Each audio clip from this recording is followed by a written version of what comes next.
The flu season is upon us. Which type will we worry about this year? And what kind of shots will we be told to take? Remember the swine flu scare of 1976?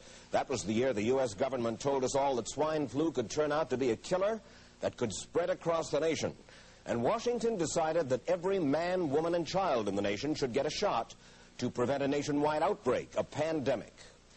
Well, 46 million of us obediently took the shot. And now 4,000 Americans are claiming damages from Uncle Sam amounting to $3.5 billion because of what happened when they took that shot.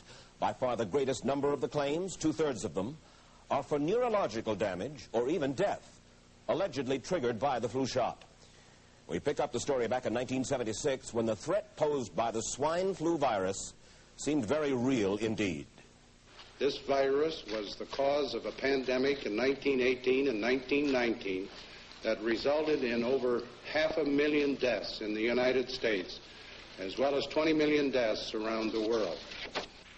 See how easy it is to... Thus, the U.S. government's publicity machine was cranked into action to urge all America to protect itself against the swine flu menace. Influenza is serious business. During major flu epidemics, millions of people are sick and thousands die. Well, this year you can get protection.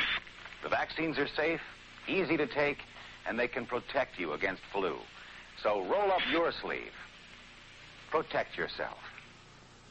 One of those who did roll up her sleeve was Judy Roberts. She was perfectly healthy, an active woman, when in November of 1976, she took her shot. 2 weeks later, she says, she began to feel a numbness starting up her legs.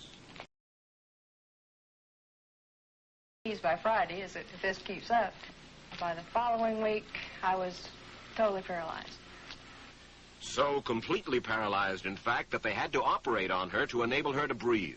And for 6 months, Judy Roberts was a quadriplegic. The diagnosis? A neurological disorder called Guillain-Barré syndrome, GBS for short. These neurological diseases are little understood. They affect people in different ways. As you can see in these home movies taken by a friend, Judy Roberts' paralysis confined her mostly to a wheelchair for over a year. But this disease can even kill. Indeed, there are 300 claims now pending from the families of GBS victims who died, allegedly as a result of the swine flu shot. In other GBS victims, the crippling effects diminish and all but disappear. But for Judy Roberts, progress back to good health has been painful and partial. Now, I noticed that your smile, Judy, is a little bit constricted. Yes, it is. Is it different from what it used to be? Very different. I have a greatly decreased mobility in my lips. And I can't drink through a straw on the right-hand side. I can't blow out birthday candles. I don't whistle anymore, for which my husband is grateful. It may be a little difficult for you to answer this question, but have you recovered as much as you are going to recover? Yes, this is it. So you will now have a legacy of braces on your legs for the rest of your life? Yes, the weakness in my hands will stay, and the leg braces will stay. So Judy Roberts and her husband have filed a claim against the U.S. government. They're asking $12 million, though they don't expect to get nearly that much. Judy, why did you take the flu shot? I'd never taken any other flu shots, but I felt like this was going to be a major epidemic. And the only way to prevent a major epidemic of a really deadly variety of flu was for everybody to be immunized. Where did this so-called deadly variety of flu, where did it first hit back in 1976? It began right here at Fort Dix in New Jersey in January of that year when a number of recruits began to complain of respiratory ailments, something like the common cold. An Army doctor here sent samples of their throat cultures to the New Jersey Public Health Lab to find out just what kind of bug was going around. This was from a Private David Lewis who had left his sickbed to go on a forced march. Private Lewis had collapsed on that march, and his sergeant had revived him by mouth-to-mouth resuscitation. But the sergeant showed no signs of illness. A few days later, Private Lewis died. If this disease is so potentially fatal that it's going to kill a young, healthy man, a middle-aged school teacher doesn't have a prayer. The New Jersey lab identified most of those soldiers' throat cultures as the normal kind of flu virus going around that year, but they could not make out what kind of virus was in the culture from the dead soldier and from 4 others who were sick. So they sent those cultures to the Federal Center for Disease Control in Atlanta, Georgia, for further study. A few days later, they got the verdict: swine flu. But that much publicized outbreak... soldiers who recovered completely without the swine flu shot. If I had known at that time that the boy had been in a sick bed, got up, went out on a forced march, and then collapsed and died, I would never have taken the shot. The rationale for our recommendation was not on the basis of the death of a single individual, but it was on the basis that when we do see a change in the characteristics of the influenza virus, it is a massive public health problem in this country.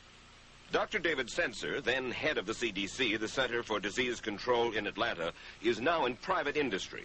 He devised the swine flu program, and he pushed it. You began to give flu shots to the American people in October of '76. October 1st. By that time, how many cases of swine flu around the world had been reported? There had been several reported, but none confirmed. There had been cases in Australia that were reported by the press, by the news media. There were cases in... None confirmed. Did you ever uncover any other outbreaks of swine flu anywhere in the world?